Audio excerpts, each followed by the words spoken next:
Bonjour à tous, c'est Hugues Peggy pour et par smartphone et aujourd'hui on se retrouve dans une vidéo un petit peu improvisée puisque j'ai besoin de changer le haut-parleur d'un iPhone 11 Pro Max. Le haut-parleur grésille, on a déjà essayé de le nettoyer avec un petit peu d'alcool isopropylique et de nettoyer aussi à l'intérieur, mais il continue de grésiller, donc il va falloir qu'on le remplace et pour garder le Face ID, on va remplacer uniquement le haut-parleur avec juste la partie haut-parleur.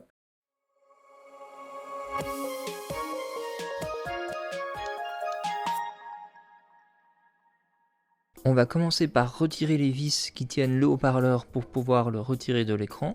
On le déplie. On avait déjà nettoyé la grille du haut-parleur sur l'écran, mais ça n'avait pas résolu le problème. Maintenant, pour éviter de donner des coups de fer à souder dans l'écran, on va retirer complètement le haut-parleur. On commence par le capteur de proximité. Ensuite, on retire le micro qui est utilisé pour Siri et FaceTime.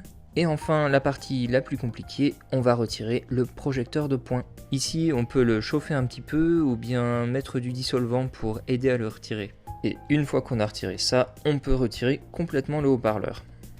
Et maintenant, on va reprendre cette nappe qui contient les éléments du Face ID. On va la dessouder du haut-parleur défectueux et on va la souder sur le nouveau haut-parleur. On commence par retirer délicatement l'autocollant qui se trouve sur le côté. Ça nous permet de le soulever un petit peu. Ensuite, il nous faut un outil assez fin pour passer entre la nappe du haut-parleur et le haut-parleur lui-même. Et ça va nous permettre de tirer un petit peu sur la nappe pendant qu'on dessoude le premier point. Et on fait ensuite exactement la même chose pour retirer délicatement notre deuxième point. Une fois les deux points dessoudés, on peut retirer complètement notre nappe.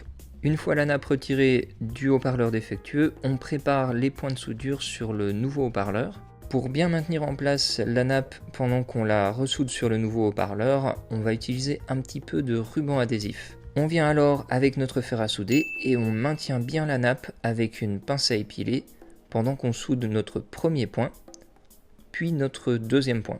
On peut vérifier que la soudure tient bien à l'aide d'un multimètre en mode conductivité. On n'a plus qu'à retirer le scotch et on va remettre notre haut-parleur en place sur l'écran. On fait bien attention de bien remboîter tous les éléments dans l'écran.